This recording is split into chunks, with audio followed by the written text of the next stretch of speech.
का दिन यानी कि 1 मई झारखंड के इतिहास में, झारखंड के राजनीतिक इतिहास में बिल्कुल आज एक अहम दिन होगा। युगों युगों तक इस दिन को याद किया जाएगा। जानते हैं काहे काहे कि हम आज बात कर रहे हैं एक ऐसी घटना घटी है झारखंड प्रदेश में जो कि बिल्कुल कहीं से भी बर्दाश्त करने वाला ये बात नहीं है। ये प्रतीत कर रहा है कि कोई भी इंसान कितना गिर जाता है, वो इतना गिर जाता है अपने स्वार्थ में कि वो शायद ज़िंदगी में दोबारा उठ नहीं पाता है। जी हाँ, हम बात कर रहे हैं आज, क्योंकि 1 मई है और झारखंड प्रदेश में अलग अलग लोकसभा क्षेत्रों में, अलग अलग लोकसभा सीटों में आज नामांकन का कार्यक्रम था। तो आज इसी कड़ी में गिरिडीह लोकसभा क्षेत्र से, क्योंकि पूरे देश की नज़र टिकी है इस सीट पर, क्योंकि यहाँ पर त्रिकोणीय जंग हो रहा है।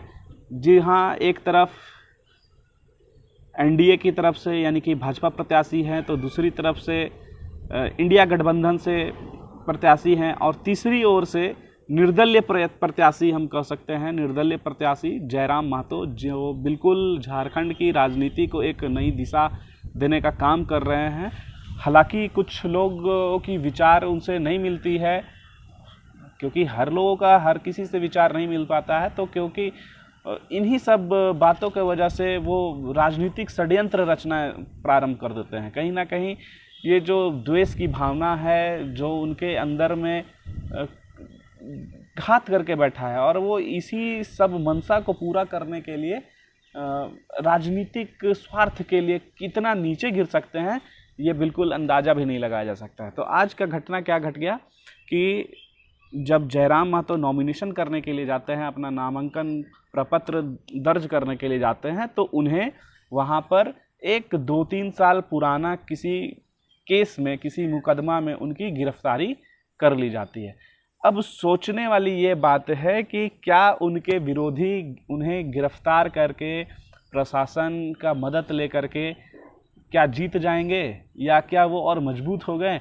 अरे इतना सा भी अगर रत्ती भर भी अगर उनके सलाहकारों को अगर सद्बुद्धि होता तो ये काम अभी तो फिलहाल वो बिल्कुल भी नहीं करते। तो इसीलिए सबसे बड़ी बात है कि राजनीति में आज के डेट में पढ़े लिखों का होना ज़रूरी है, और अपने संगत में तो कम से कम पढ़े लिखों को रखना बहुत ज़रूरी है। सोचिए कि वो कितना दिमाग से संकुचित मानसिक वाला ये बीमारी है उन लोगों में कि आज के दिन, नामांकन के दिन उनकी गिरफ्तारी करवाते हैं। खैर, ऐसा कोई आज नया भी नहीं हुआ है भारत के इतिहास में या भारत के राजनीति में, झारखंड के राजनीति में। कई एक ऐसे प्रत्याशी हैं जो नॉमिनेशन के समय गिरफ्तार होते हैं या नॉमिनेशन के बाद गिरफ्तार होते हैं और जेल में रहते हैं, और जेल में रहने के बाद भी चुनाव लड़ते ही नहीं हैं, बल्कि चुनाव जीत भी जाते हैं मालिक। तो खैर, सबसे अच्छी बात यह है कि उनका नामांकन हो गया। अब उम्मीद भी जताते हैं कि स्क्रूटनी में भी बिल्कुल सब कुछ ठीक ठाक पाया जाए। हालांकि कुछ कहा नहीं जा सकता है, षड्यंत्री होते हैं, कुछ ऐसा षड्यंत्र लगा सकते हैं, और प्रशासन पर भी पूरी तरह से भरोसा आंख बंद करके नहीं किया जा सकता है। लेकिन देश के संविधान पर, देश के कानून पर, यहाँ के न्याय व्यवस्था पर सबको विश्वास है, और सबको विश्वास करना भी चाहिए। लेकिन अब बात मुद्दे की ये है कि क्या उनके विरोधियों को आज ऐसा करना उचित था? अगर उचित था तो उनको इसका कितना हद तक लाभ मिल सकता है? मेरे विचारधारा से, मेरे पॉइंट ऑफ व्यू से, या अगर कोई भी एक समझदार व्यक्ति है तो वो कभी सलाह नहीं देता कि चुनाव के 11वें आवर में आप उनको गिरफ्तार करवाइए, क्योंकि अब अगर जो कुछ भी वोट उनका इधर उधर छिटक रहा होगा तो बिल्कुल सिंपैथी वोट में वो तब्दील हो जाएगा। और निसंदेह राष्ट्रीय मीडिया इस बात को जगह दे अपने चैनलों में, अपने प्लेटफॉर्म पे, या ना दे, लेकिन जो धरातल की सच्चाई है, कहीं ना कहीं जयराम महतो के नाम का खौफ है उनके प्रतिद्वंदियों में, और उन्हें भी इस बात का डर है कि कहीं लोकसभा का सीट हमारे हाथ से फिसल ना जाए।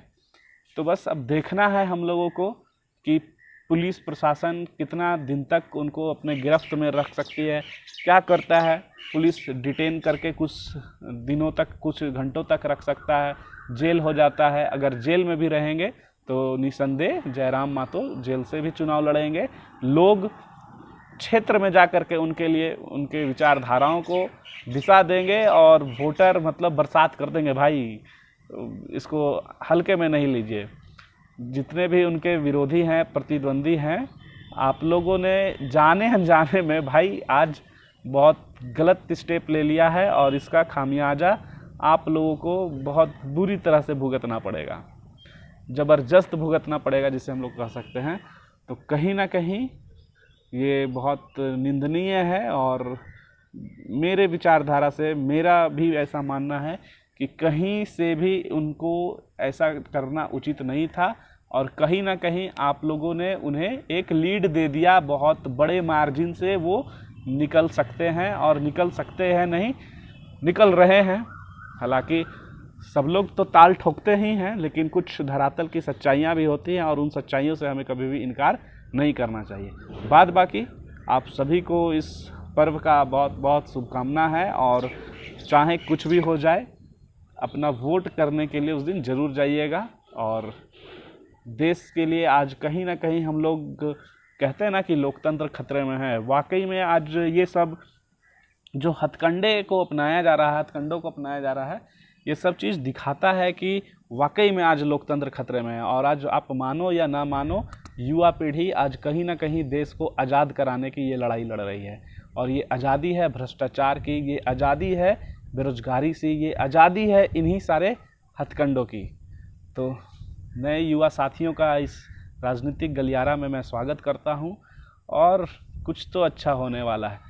पूरे देश में लोगों की निगाहें टिकी हुई हैं देश के अलग अलग लोकसभा सीटों में और मेरा भी जहां तक रहेगा सवाल, तो मैं देश के युवा साथियों का बिल्कुल मजबूती से समर्थन करूंगा और कर भी रहा हूं। बाद बाकी आपको क्या लगता है आज जयराम महतो की गिरफ्तारी के बारे में, बिल्कुल कमेंट बॉक्स में ज़रूर बताएं। बाद बाकी पूरे देश की नज़र टिकी हुई है उस सीट पर, आप अपनी राय कमेंट बॉक्स में ज़रूर दें। जय हिंद, वंदे मातरम।